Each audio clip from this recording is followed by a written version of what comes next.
On a le plaisir, l'association Astronef, de vous présenter ce soir pour la rentrée un café Sciences et Philo un peu spécial, puisque nous recevons Ludovic Gabu, qui se présente lui-même comme presque digitateur. Donc vous avez compris, il s'agit le titre c'est Magie et Science. Nous allons toucher dans une première partie au réel, avec une vision de l'imaginaire, puisque entre ce que lui va faire, entre touchant le réel et ce que vous allez percevoir, il y aura une différence. Et c'est là où on va bien sentir que la science et la philosophie sont deux choses différentes qui sont intimement liées, mais que la pensée de l'homme et la réalité des choses sont pas faciles à bien appréhender ensemble. Bon, la première partie, ça sera des travaux pratiques, comme je l'ai dit. Donc, Ludovic va nous montrer des tours, de la presque digitation. Il va nous montrer ce qu'il fait. 3/4 d'heure à peu près. Après, on garde notre habitude. On fait une petite pause avec Alexandra de la librairie de Paris, qui est ici, qui se cache, mais qui peut venir devant, qui nous présentera une bibliographie sur le sujet. Jacques, un petit quiz humoristique comme d'habitude pour nous détendre. Et puis la deuxième partie, questions-réponses avec vous, librement, avec Ludovic et avec vous tous. Voilà, j'en dirai pas plus et je vais laisser la parole à notre invité. Merci beaucoup Ludovic d'être ici. Bénévolement, j'insiste, comme tous nos intervenants. Donc c'est quelqu'un qui se prête gentiment à nos cafés Sciences et Philo. La parole est à vous. Et plutôt les mains. Ça marche. Faut vraiment le coller, quoi. Pour que ça... Là, vous m'entendez pas. Là, oui. Là. Alors, l'inconvénient, c'est qu'au bout d'un moment, je vais avoir besoin de mes mains. Et du coup, je serai obligé de poser le micro. Faut pas m'en vouloir. Alors, pour commencer, je vous propose de faire un tour de cartes. Wow. Alors là, on va tenter un truc aussi. Alors, attendez. Qu'est-ce que j'ai fait? Ça, c'est pas mal. On va tenter ça. Alors, il faut. Comment je vais faire ça? Déjà, il me faut une personne qui écrive bien et sans faute d'orthographe. Est-ce qu'il y a quelqu'un qui veut venir ici pour juste écrire?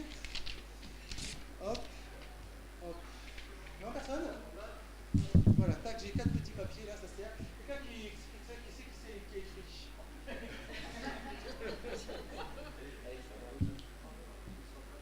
Eh ben, tenez, mettez-vous là, approchez-vous. On va dire que ça fait office de flèche. Je ferme les yeux comme ça, attends. Et vous me direz stop quand vous avez envie. Stop. Oh, voilà. Donc on va dire que ça vise, quelque part, ça vise l'écran là. Vous voyez, ça vise bien l'écran ça. Est-ce que vous pouvez écrire écran s'il vous plaît?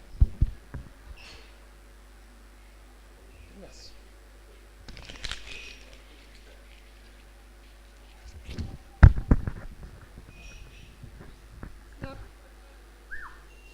Donc là, on va dire que ça vise à un saut à champagne. Saut, ça vous marque, ou champagne, comme vous avez envie. Bon. Et ben, la lampe qui est juste ici, là, ça marche? Parfait.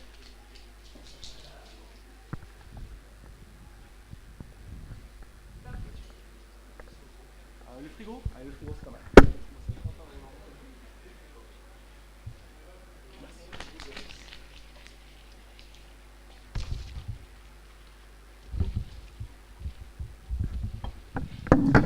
Donc, juste pour qu'on s'assure, l'écran, c'est ça.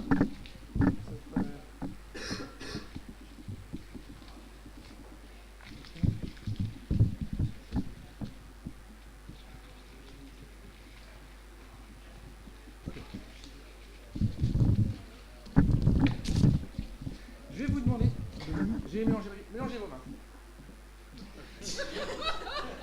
Vous allez poser une main sur une boulette, une main sur une boulette. Je jette les boulettes. Mélangez vos mains. Posez une main sur une boulette, une main sur une boulette. Vous allez juste lever une seule main, c'est tout à fait. Sans la boulette. Ouais. Alors, et l'autre, vous resserrez. Merci. Et vous l'avez. Voilà. Vous l'avez détaillé un peu. Maintenant, il va me falloir une deuxième personne.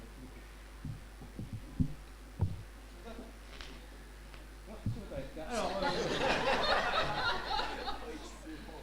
est-ce que quelqu'un veut jouer? Vous voulez jouer ou pas? Oui? Qui c'est qui veut jouer? Viens là, viens là. Mettez-vous juste là. Vous allez juste me dire stop quand vous avez envie. Stop. C'est bon? Vous la montre à tout le monde, je regarde pas. C'est bon? Vous l'avez ou pas? C'est bon, vous l'avez? C'est bon. Parfait. Maintenant, attention, c'est là que ça se complique. Pensez à votre carte.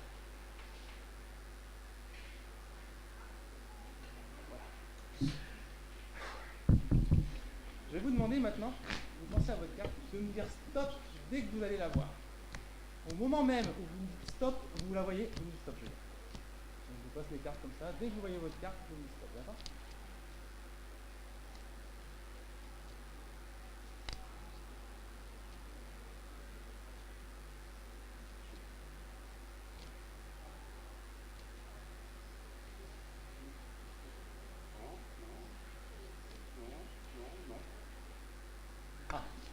Donc vous la voyez pas. Donc ça veut dire qu'elle a disparu. Donc quelque part ça m'arrange un peu parce que ce tour-là s'appelle le tour de la carte fantôme. Donc quelque part il a au moins marché à moitié vu que votre carte a disparu. Est-ce que vous pouvez me dire ce que vous avez comme mot dans votre main, s'il vous plaît?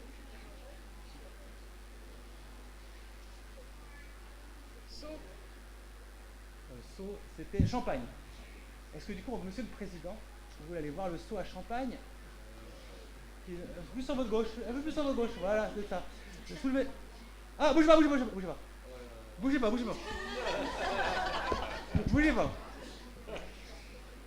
Monsieur, est-ce que je peux savoir la carte que c'était votre carte? Monsieur le président.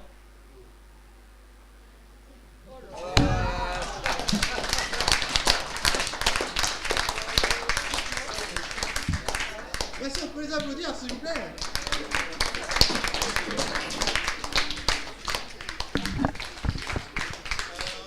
Je vais ranger mon petit bazar, vous allez boire un coup, et puis on va passer à la deuxième partie dans 10 minutes.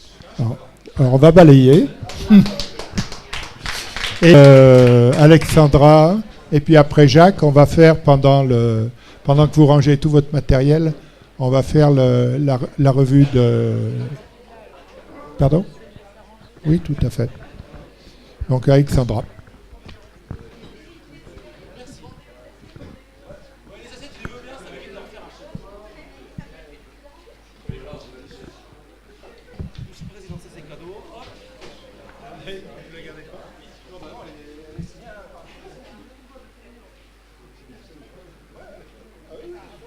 Merci. Elle est super.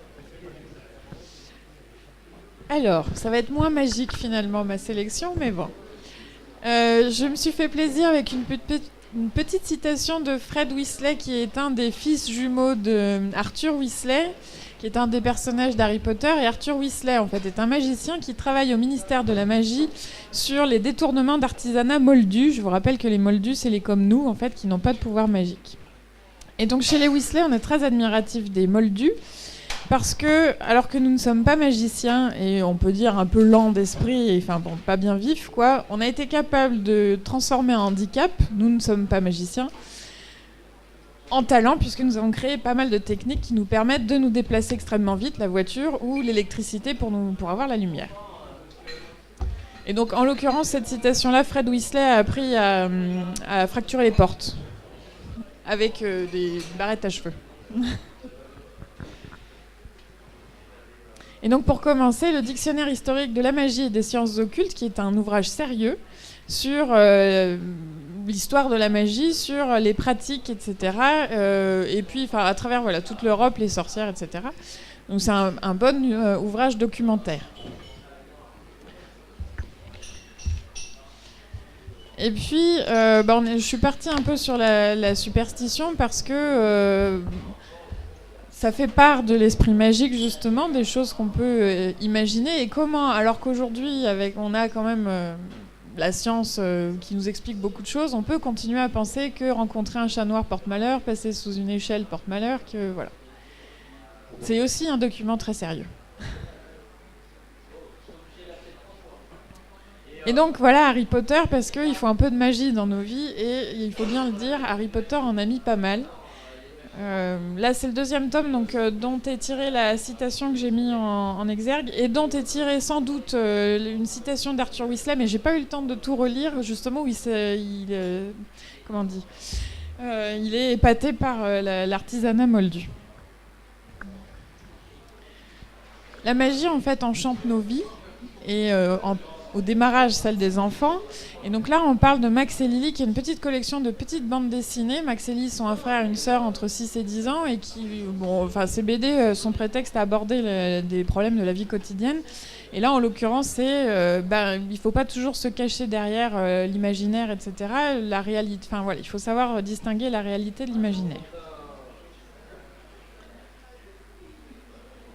Et parce que je vous parlais de la magie qui enchante un peu nos vies, il s'avère dans cet essai très sérieux aux éditions du Pommier que la pensée magique, elle aide finalement la pensée scientifique, parce que les meilleures théories, etc., viennent de l'imagination d'abord, et pas seulement d'un raisonnement structuré. Et donc pour aller plus loin... On part des grandes découvertes et en fait on explique comment elles sont nées, et pas forcément, comme je vous disais, dans un laboratoire avec un raisonnement extrêmement structuré. Parfois les idées géniales sont venues d'imagination un peu fantasque. Il était évident qu'il fallait parler de Georges Charpak, qui, en fait, dans cet essai, explique comment, des phénomènes qui paraissaient magiques relèvent tout simplement de la science, et que c'est pas mal d'avoir un esprit un peu fantaisiste.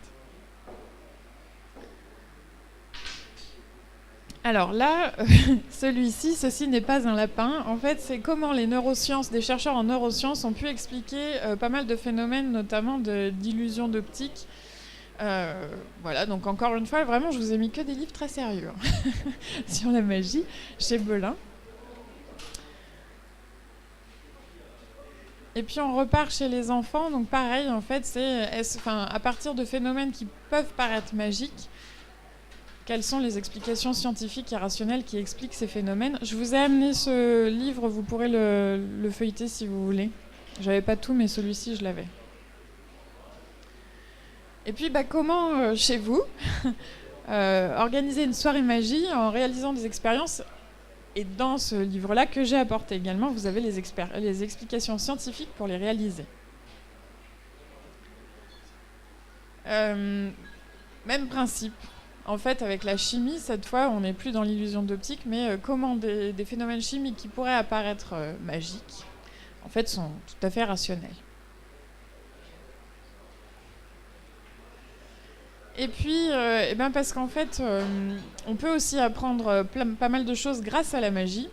Ça, c'est un livre à destination des enfants qui permet d'apprendre les maths plus facilement à partir de trucs mnémotechniques magiques.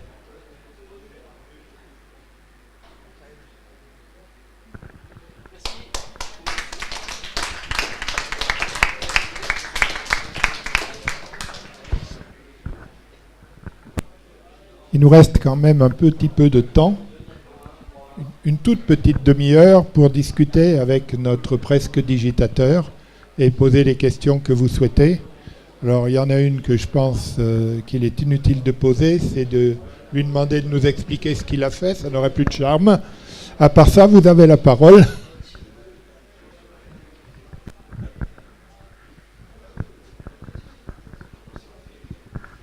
Je vais poser une question assez bête, mais justement, puisqu'on parlait de trucs, comment vous faites? Est-ce que, quand on est magicien, c'est un petit peu comme un serrurier, c'est-à-dire que vous connaissez les tours, mais vous avez... dans votre métier, c'est absolument interdit de le dire, c'est-à-dire à vos amis, à votre femme et tout ça. C'est-à-dire que quel est le niveau... c'est un petit peu un serrurier n'a pas le droit d'ouvrir. Comment dire, il y a certains métiers où effectivement il y a le secret. Et votre secret, il va jusqu'où? Est-ce qu'en fait, les tours de magie, donc même des grands tours comme on a vu, où on a des personnes coupées et tout ça, en fait, effectivement, il y a certains tours qui sont normalement interdits, on ne saura jamais le truc. Mais justement, jusqu'où ça va? C'est-à-dire que normalement, est-ce que vous signez quelque chose? Le métier de magicien fait que vous êtes obligé de signer une charte de telle sorte que c'est absolument interdit ensuite de le dire à tout le monde, même à votre femme, ou alors on vous interdit d'avoir une femme et d'être célibataire, je ne sais pas. Mais voilà, quoi. Jusqu'où ça va? C'est ça qui peut être assez amusant. Et puis certains tours, je pense qu'ils mettent aussi des années à pouvoir les créer. Donc ça aussi, parfois, est-ce qu'il faut 5, 10 ans pour arriver à faire certains tours? Ce qui fait qu'effectivement, ensuite, le secret doit être encore beaucoup plus puissant. Et donc, jusqu'où, voilà, je veux là savoir un petit peu l'arrière-décor du métier, c'est-à-dire que votre vie derrière, tous ces secrets, vous êtes obligé à sermenter ou avec vos pairs, effectivement, vous êtes que vous allez savoir et c'est interdit. Donc, voilà. Je voulais savoir, parce que je sais qu'il y a quelques années, il y avait une émission justement, qui voulait justement divulguer les tours. Alors ça fait polémique et tout. Donc voilà, donc tout n'a pas été dit évidemment, mais voilà, je voulais savoir un tout petit peu cet arrière-décor-là justement. Voilà, ce secret, comment il est tenu? Alors moi, ma femme, elle est sourde et muette et je lui ai crevé les yeux. Du coup, je suis tranquille. Mais en fait, non. Alors, c'est vrai que ça a beaucoup évolué en fait. Moi, j'ai commencé la magie il y a peut-être bien 20 ans de ça, mais en tant qu'amateur. Et donc du coup c'était l'époque où Internet n'existait pas, où déjà la cassette vidéo c'était la révolution, et quand il y a eu le DVD, alors là c'était une autre planète quoi. Donc tout le savoir se transmettait par des livres qui étaient accessibles dans des boutiques de magie. Et c'est clair qu'avant d'avoir accès à des livres où on expliquait des choses un peu un peu compliquées, le vendeur avait tendance à vous refourguer déjà les trucs basiques, et après, suivant l'intérêt que vous y mettiez, vous accédiez en fait à d'autres numéros plus évolués. Alors voilà, après maintenant il y a Internet. Quelque part, je pense que peut-être que tout peut se savoir sur Internet si on cherche. Il y a beaucoup de choses qui sont montrées, hein. Voilà. Après, il y a aussi beaucoup de R&D dans les magiciens. Donc, moi, je suis un petit gars hein, qui, quand je repère un tour qui m'intéresse vraiment, je vais peut-être l'acheter ou voilà et le mettre à ma sauce. Mais voilà, il y a vraiment des gens qui sont beaucoup plus forts que moi. Ne vous inquiétez pas, vous allez en trouver plein. Voilà. Après, le secret de la magie, c'est vrai que c'est dommage pour moi, en fait, il y a plein de trucs que je sais même pas comment ça marche parce que j'aime les savoir quand je sais peut-être qu'un jour je le ferai quoi. Enfin, vous voyez ce que je veux dire, c'est voir le truc juste pour voir le truc. J'espère encore avoir une partie de mon cerveau qui est restée un peu innocente entre guillemets. Et du coup, j'aime bien me faire porter par les choses. Et du coup, vraiment, quand un tour me fascine, je vais peut-être essayer de l'acheter ou voir comment c'est moyen. Mais de moment, c'est pas possible, hein, donc c'est pas grave. Pour ensuite, pour moi, pouvoir le présenter à ma sauce quoi. Voilà. Après, il y a la protection. Alors, c'est vrai qu'à la base, comment ça se fait? Il y a des amicales. Avant d'accéder à l'amicale, il faut faire un petit examen pour montrer son intérêt, pas montrer qu'on est juste là par voyeurisme. Donc, voilà, il y a une petite sélection qui se fait comme ça. Après, voilà, moi, je vois la magie comme un petit peu comme la musique, quoi, quelque part. L'intérêt, c'est plutôt quand même celui qui en joue, plutôt que le morceau aussi, mais c'est avant tout celui qui en joue. Donc, voilà, on a tous entendu une sonate de je sais pas qui et on ressent pas les mêmes choses suivant qui le joue. Donc voilà, moi c'est un peu ma façon de voir les choses. Voilà. Ouais. Parmi les tours que vous nous avez présentés, y en a-t-il certains que vous avez créés vous-même? Non, en fait, moi je suis un pauvre cerveau qui crée pas, mais voilà. Ceux où j'étais très à l'aise, en fait, c'est ceux que je fais souvent en spectacle. Ceux que j'ai foirés ou un peu moins. C'était un petit peu pour moi l'occasion en fait de les. Il y a bien un moment, il faut aller nager quoi. Enfin, il faut sauter quoi. Donc on fait chez soi, devant chez soi, c'est exactement comme moi je vois ça comme un musicien en fait. Travailler chez soi, c'est bien. Mais après, il y a un jour, il faut aller jouer devant les autres, et donc l'intérêt, il est un peu là. Donc bah voilà, il y a des étapes à passer et donc c'est pour ça que dans le spectacle en général, hein, en fait, si on prend Florence Foresti, elle va faire son spectacle, de temps en temps elle va insérer deux trois sketchs, les roder et puis au bout d'un moment ça sera dans le spectacle suivant. Donc voilà, on marche tous comme ça. Et donc voilà, pour moi c'était l'occasion de vous présenter des choses que je fais pas d'habitude et que voilà, je me dis tiens on va tenter le coup. Voilà. Après maintenant je vais rentrer chez moi et puis je vais essayer d'apporter les corrections qui vont bien, pour qu'un jour je puisse les intégrer dans un autre spectacle ou voilà. Voilà. Autre question?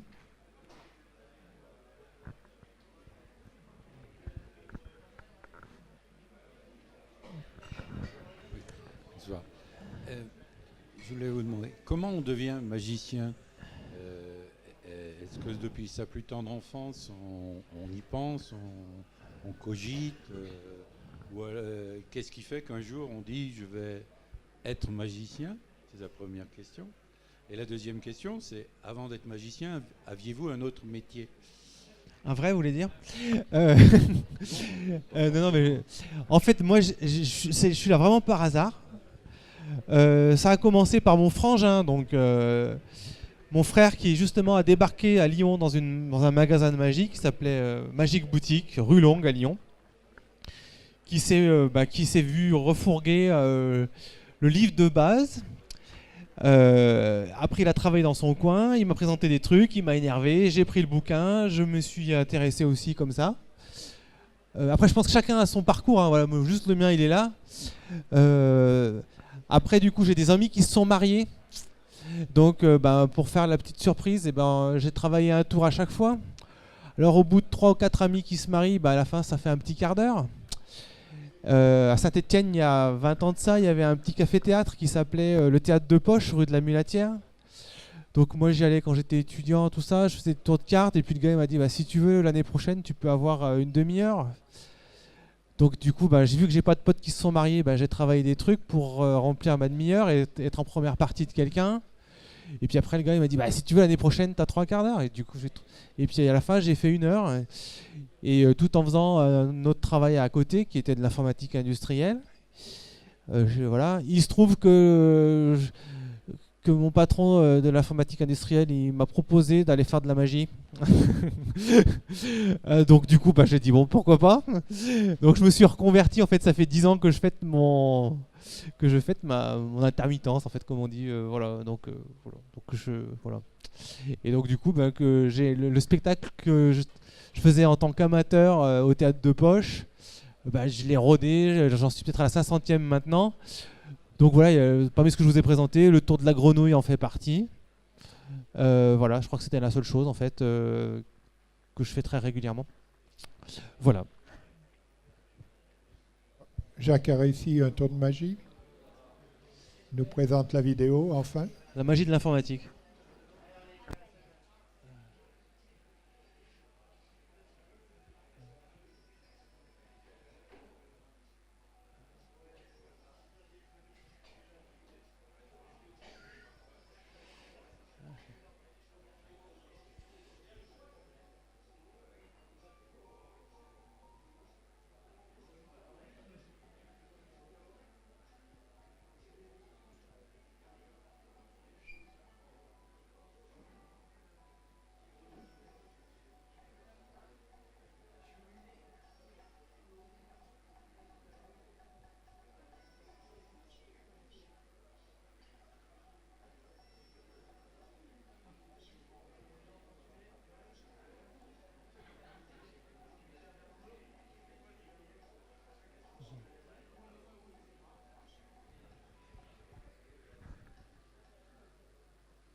Autre aussi.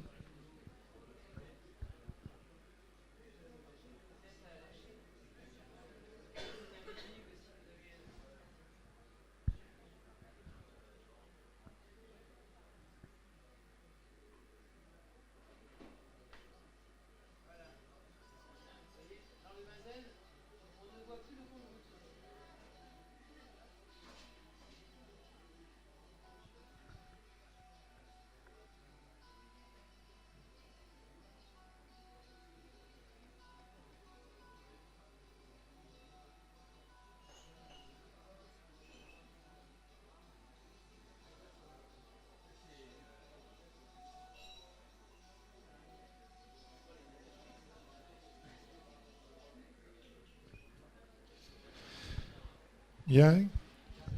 Encore quelques questions? Une dernière? Michel? Oui, vous nous dites que vous avez raté des tours, mais j'en ai pas vu de raté, moi. Bah, le pulse, normalement, ça marche. Ça fait un carré magique et on arrive à retrouver le chiffre pensé par la personne grâce au carré magique. Voilà, c'était le genre de truc. Enfin, voilà, c'est toujours, voilà, c'est un petit c'est du spectacle vivant, donc il n'y a pas de montage. Voilà, quand ça, on n'est pas à la télé, on fait des coupes. Hein, donc voilà. Par contre, vous couperez la vidéo. Hein.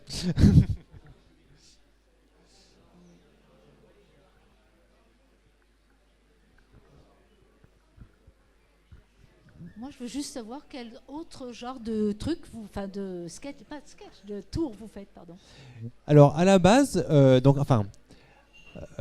magie, elle est composée de trois catégories, on va dire, enfin, 3 et demi. La première, c'est le close-up, donc c'est de la magie de proximité, principalement avec des cartes, des pièces, mais que ça se fait vraiment pour des petits groupes de personnes. Après, au-dessus, il y a la magie de salon, donc c'est un peu ce que je vous ai fait, mais là, je vous ai fait en gros un petit peu du close-up, parce que, par exemple, les cartes avec les caméléons, il faut vraiment être dessus, c'est là que c'est vraiment rigolo. Et après, des choses qui se voient un peu plus de loin. Et après, il y a la grande illusion, comme on a vu avec la dame coupée en deux. Donc moi, à la base, j'ai cette partie close-up et une partie magie de salon, donc avec des instruments classiques, hein, des cordes, etc. Moi, ma seule sauce, c'est de les présenter de façon un peu rigolote dans mon spectacle, voilà, sans aucune autre plus prétention que ça. Hein. Voilà, donc je fais pas de la grande illusion. Et après ça, il y a des arts annexes. Donc maintenant, c'est bien la mode, ça, c'est le mentalisme. Du coup, ça, on en a fait un petit peu là, hein, sur des. Voilà, il y a ça. Et après, en art annexe, qu'est-ce qu'il y a d'autre? Il y a l'hypnose aussi, mais ça, voilà, c'est d'autres choses qui sont en train de se développer. Mais voilà, moi, je fais juste ces deux choses-là. Voilà. J'avais une question. Quelle est vraiment la distinction qu'on peut faire entre, s'il y en a, hein, entre prestidigitateur, magicien, illusionniste? Alors franchement, j'en sais rien. Pour moi, prestidigitateur, c'est quand même presti et les doigts, quoi. Donc il y a beaucoup de numéros de manipulation. Alors là, il faut regarder les Coréens, les Chinois, ils font des trucs de fou. Enfin, je veux dire. C'est incroyable hein, ce qu'ils se font. Il y a 2-3 Français quand même dans le lot qui s'en sortent, voilà, qui sont super forts. Hein, mais là, c'est une vie, quoi. Donc j'ai commencé trop tard, moi. Donc c'est foutu pour moi. Il y en a aussi un peu. Je me suis fait avoir aussi, moi, au téléphone. Voilà. Après, ouais, il y a les illusionnistes. Alors ça, c'est par exemple plutôt les grosses boîtes, quoi. Voilà, on appelle ça. Mais après, voilà, moi, je peux pas vous en dire plus là-dessus. Hein, je suis désolé.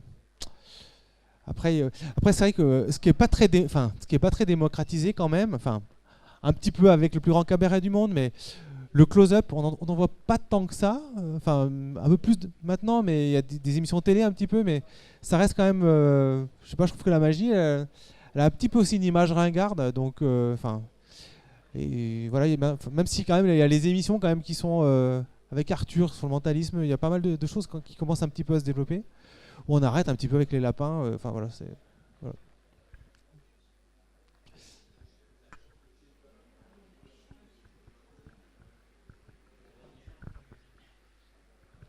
Dans la grande illusion, est-ce que vous pouvez savoir, est-ce qu'on utilise justement des trucs techniques un peu de ce qu'on a vu tout à l'heure là, benzène, des trucs comme ça sur les. Là vous avez, il y a des femmes qui se trempent dans le benzène, donc on les voit plus, mais bon, elles ont un cancer au bout de 2 ans, alors faut les changer souvent. Non mais enfin après c'est vrai que les jeux de miroir sont forcément souvent utilisés. Pareil, la perception du volume aussi, hein, donc on joue aussi là-dessus. Après il y a comment ça s'appelle, le détournement d'attention aussi, donc différentes techniques qui font que on pense regarder au bon endroit. Après c'est vrai que maintenant à la télé c'est vite fait hein, de mettre sur pause et de décortiquer les numéros, hein, donc on arrive. Alors il y a aussi le montage télévision qui justement empêche de faire ça, donc je ne sais pas si vous avez remarqué, mais souvent au plus grand cabaret du monde, il y a des petits plans de coupe de temps en temps pour sauver en fait le travail des artistes aussi, parce qu'il y a des moments, voilà. Après, c'est vrai qu'une fois que le secret est, une fois qu'on sait comment ça marche, l'esprit, il fonctionne pas de la même façon. Donc ça, c'est un petit peu. Alors l'inconvénient, quand même que je dirais, entre la magie et la musique, même si c'est du spectacle vivant les deux. Quand vous êtes musicien, vous faites un pain, bon, bah, c'est pas grave, vous passez à la mesure suivante et c'est réglé, on oublie, quoi, le morceau continue. La magie, il se peut quand même que des moments quand l'erreur est là et que le numéro peut s'arrêter. Voilà.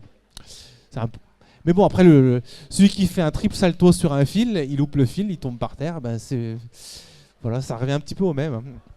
Voilà.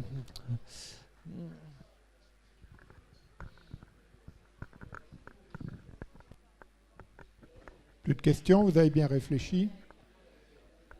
Vous allez sortir, vous avez dit j'aurais dû demander ça. Bien, si nous avons posé toutes les questions, d'ailleurs il est l'heure, ça tombe bien, il ne me reste plus qu'à vous remercier encore une fois et à vous demander d'applaudir très fort Ludovic. Merci beaucoup à vous. Je rappelle qu'il est venu gentiment pour participer à notre café. Hein, ça mérite d'être dit. Je fais juste un coup de pub, hein, si vous avez des CE, si vous fêtez vos 20 ans l'année prochaine, ou voilà. J'ai des choses pour les enfants, des choses pour les grands, des choses où on mélange toute la famille. J'ai un site qui s'appelle lepresquedigitateur.com, donc là évidemment c'était presque, donc voilà, je l'assume. Voilà. Et puis il y a une page Facebook, mais vous trouverez ça sur internet. Hein. Oui, et puis nous mettrons aussi vos coordonnées sur notre site Astronef, donc vous pourrez retrouver ce qui s'est passé ce soir. La vidéo avec la coupure au montage pour le tout petit bout, là, le seul petit bout. Hein, et encore, nous, on ne l'avait même pas vu.